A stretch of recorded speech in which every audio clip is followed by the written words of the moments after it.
Hi everybody, Lauren Wingate with the Wingate Way.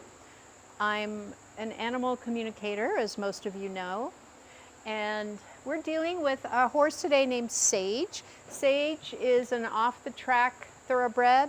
I have worked with her once before. She has a lot of issues about wanting to have things her way, wanting to bite, potentially kick. And I've done one session with her, but I decided she would be a really good horse for you guys to see the kind of work that I do. So normally I do sessions with people on the phone, but for the last year plus I've been helping people, because I tune into people also, and of course tune into horses. And I'm going to show you how an energy exchange works with a horse. And in the process of doing that, you'll start to see a shift in her. So this is the second time that I've met Sage, and we're going to see how we do. So come on in and enjoy. Okay, so Sage is happily munching on some hay right now. Notice that she has her ear on me. And we have, again, already established a bit of a relationship. I spent almost 2 hours with this horse and saw her, as did her owner, have a huge shift in her connection with me. So right now, even though I'm speaking with you, I'm having dialogue with her and I'm connecting with her heart. And she might take a moment to decide whether or not she wants to do that with me. A lot of times I will have the horse, and you'll see we're going to do some work in the round pen with her, but I will have her disengage her hindquarters to let her know that, okay, we need to start doing some different things. So this series I'm calling the dance between partnership and leadership. Notice I said leadership second, but let's see how we go here. So as I said, she's got her ear on me. She's pretty much ignoring me. Now she's turning her hindquarters towards me. This is something obviously that we don't like to see. She's got her leg cocked, and it's not my favorite thing. As I said, I've spent an hour and a half with this horse, where by the end we were pretty good friends. She was hanging her head over my shoulder. And we're going to have to make a few changes. So as you saw, I just pointed at her hindquarters. There's a lot of energy that comes through my hands, and she disengaged.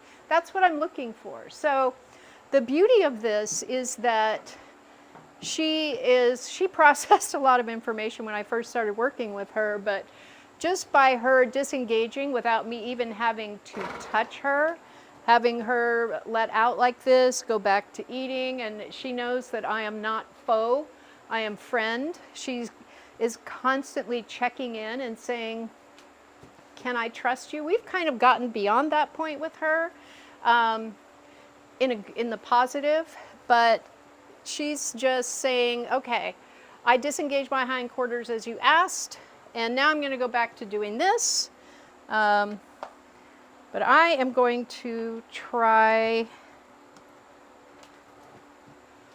So she's like, what up? Horses are hugely sensitive to energy. So my energy came up a little bit just because I have this. I'm inviting her to join me. Let's see if she'll put her nose in there for me. So she's not like 100% committed. However, when I first started working with this mare, she was like, I don't think so. So this is the first time I have used this halter on her, but it seems to be a good fit. So now she knows that we're doing something totally different. That's okay. I'm staying very much in my heart. I'm keeping my energy in a really good place. I'm inviting her to turn. Notice that the rope, I'm not pulling her at all. This is all her idea. And so this has to do with the dance that I was talking about earlier, where she is in partnership with me right now. I'm asking her as a leader if she'll join me, and then in partnership, she said, yeah, I will join you. So she moved her hindquarters out of the way. We've come, as I said, a long way. And it's really important when you're working with horses, you'll hear me say this a lot, that you smile at the horses. So there are two things that happen when you smile at the horse. One, you release your energy. Everybody does. This is not just because I do energy work. But also the horse feels much more relaxed because you become relaxed. So we are now going to take a step out. This is a horse who has made it very clear that she doesn't want to leave her stall, and they have trouble turning her out sometimes. She can get real bitey. So she's kind of, her ears pointed my way, and she's kind of, you know, I'm thinking about it, but I'm not quite sure.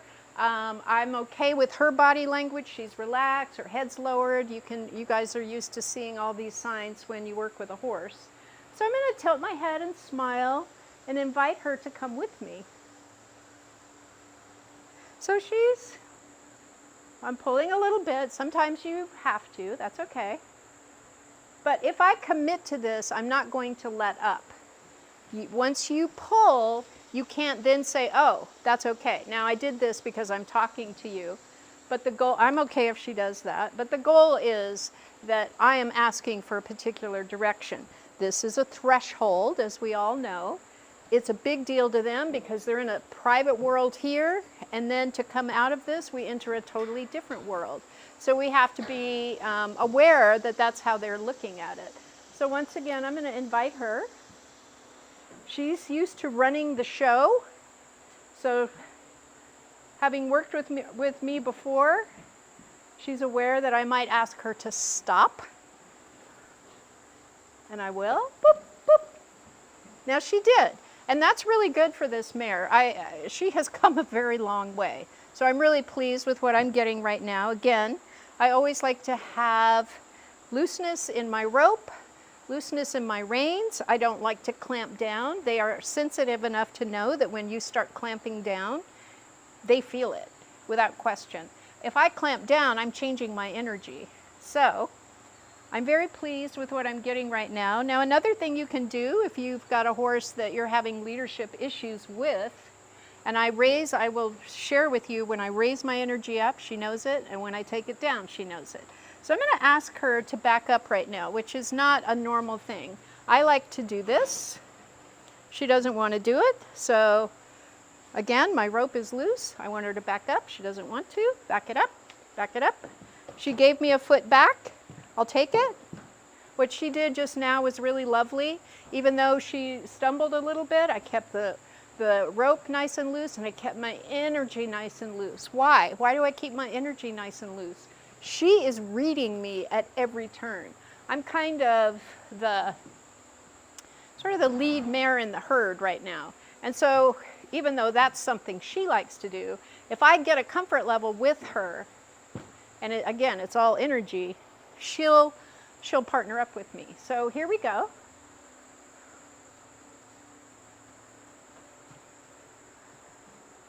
Now, she's asking me questions. I like that. She's saying, well, can I come out now? And I'm saying, yeah, look at that. This is, you don't know this horse from before, but this is huge for this horse.